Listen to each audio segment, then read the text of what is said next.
today we're shooting an instructional video on the game of goalball. Goalball is a Paralympic sport, and if you were to Google or YouTube clips of the sport, you would typically see Paralympic level activity.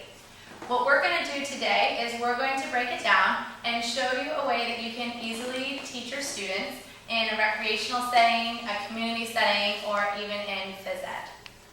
So we're going to start by showing you the different pieces of equipment and the different components of things that you need. First, we have the rope. This rope is a very thin rope that you can buy at a local hardware store, or you could very easily use jump ropes if you wanted to do that as well. And what we've done is we've taped them down to the floor in order to form our court. The next thing that your students need are blindfolds.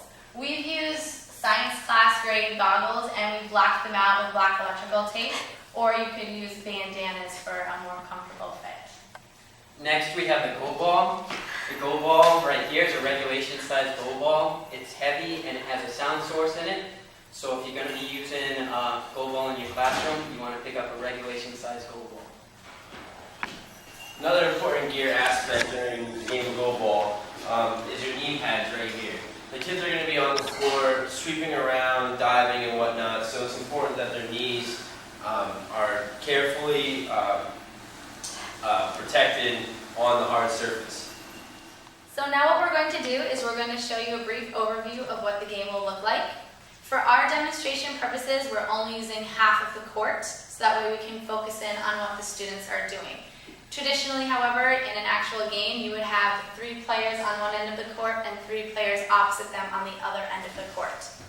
Goalball is a game that should be played in complete silence so that the players can track the ball. So it's important that coaches, players, and spectators remain quiet during gameplay.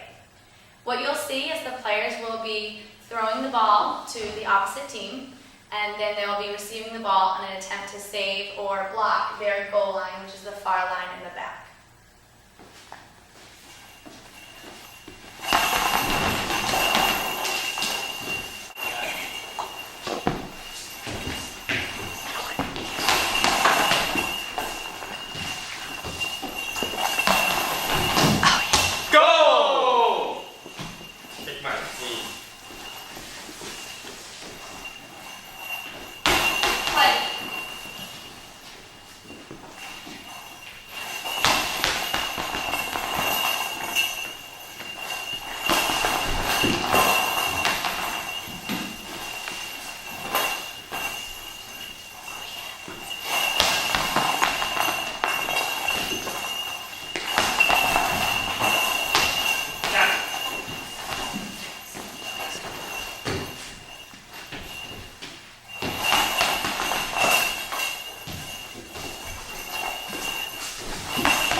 Now that you've seen a quick overview of the game, we're going to break down the different aspects and the different components that will be very important to teach your children.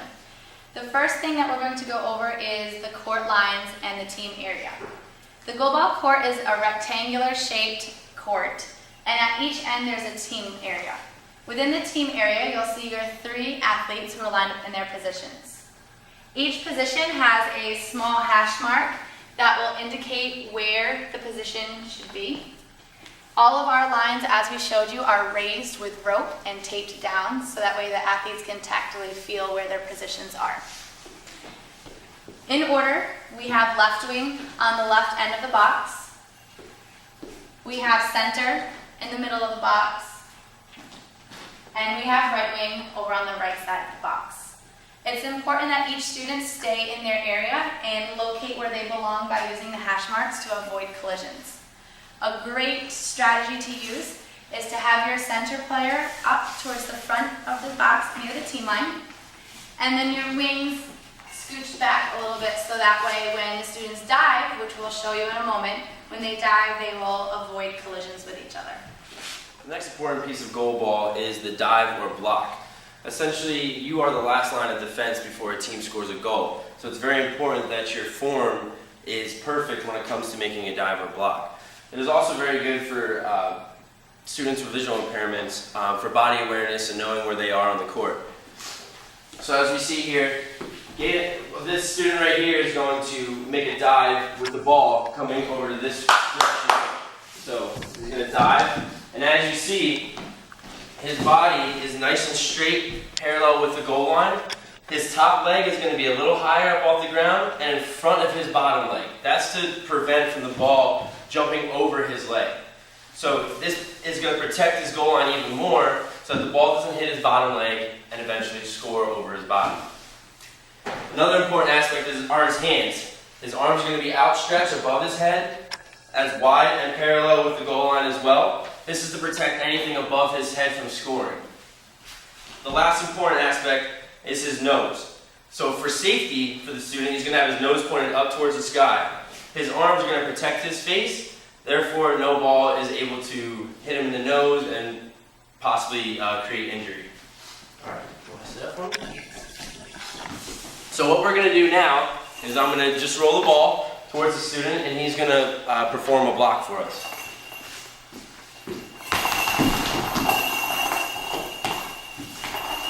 So as you can see there, when he outstretched, the ball hit him in his chest. He was able to grab it and control it, preventing a goal. The next important skill in goalball is throwing, and that's the offensive strategy to this game. In order to score a goal, you must first be able to throw the ball past the other team. So, I found it useful to break down the skill of throwing into 3 simple steps. Step 1 is to get the ball into the appropriate hand. This student right here throws with his right hand, so he has it in his right hand. Step 2 and 3 will happen simultaneously, and what he will do is he will step to the target with his opposite foot and then follow through with the ball in a bowling motion. So if I could have you do that right now. So step 1, he has it in his hand. Step 2 and 3, he releases it, and he throws it down, and he scores a goal. Great job. You can also modify the throwing techniques for students with multiple impairments. And by doing that, you can have them stay on the ground, and they can, from the kneeling position, roll the ball across the court. So if you could do that for me right now. And that's another way a student with multiple impairments can score a goal in goalball. So although we did say that goalball is a silent sport, there are a few instances that it's important that the athletes do communicate. After a block is performed, like you just saw with Gannon, it's important that the other players on his team know that the ball was successfully caught and blocked. So Gannon can say, "I got it." That will signal to the other players that the ball has been blocked and that they can move on with their gameplay. In goalball, there is a rule. It's called the third throw rule. And what that means is no player can throw the ball more than 2 times consecutively. So a strategy to utilize would be passing within your teammates. So we're going to say that Gannon has already thrown the ball back to the other team 2 times in a row. So he's going to execute a pass to his team so that way they can maintain possession without a penalty. A great tactic for typically developing students is to use a small bounce pass to your other teammates. This will cause as much noise as possible and will hopefully throw off the other team and make it difficult for them to track where the ball is. So Gannon is now going to perform a pass to his teammates, and we'll be able to see what that looks like. Got it. Break. Passing.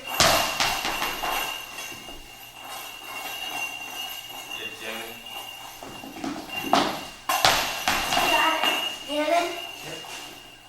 Right. Okay. Passing. Good. Thank you. I'll take the ball. Great job, guys. So one thing that you'll also notice is that during the passing process, the teammates made noise on the ground, so that way their teammates could know where they were on the court and the precise location to pass to.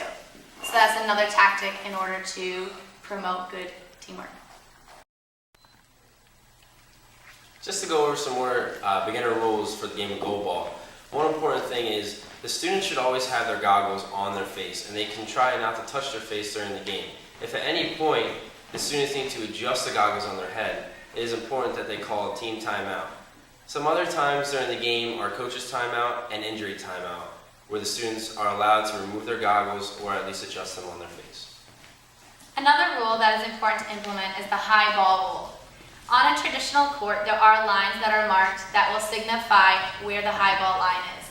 A high ball is when the ball is thrown in the air instead of rolled on the ground. On a court similar to ours, if you are tight for space, you can use the mid-court area as a general rule of thumb to make sure it's safe. So please ensure that students are rolling the ball and the ball does not go in the air towards the other team. Another rule is once the ball is blocked and the team possesses the ball, they only have 10 seconds to get rid of that ball and throw it towards the other team. Again, after that time, it would be a penalty shot and the other team would be able to shoot on one of their players. So in closing, we just wanted to present you an opportunity to learn some of the basics of goalball.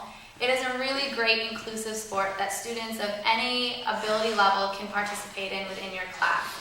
When we play at our programs, we have students with varying levels of vision, we have students with multiple impairments, disabilities such as cerebral palsy, and it's a sport that everyone truly can play all together on the same playing field. Also, it's an activity that can be played in any space size. Typically, it is played on a full-size court in a gymnasium, but as you can see, we have a very small space to work with, and we were able to modify the court size in order to fit our needs. So thanks for watching, and happy goalball!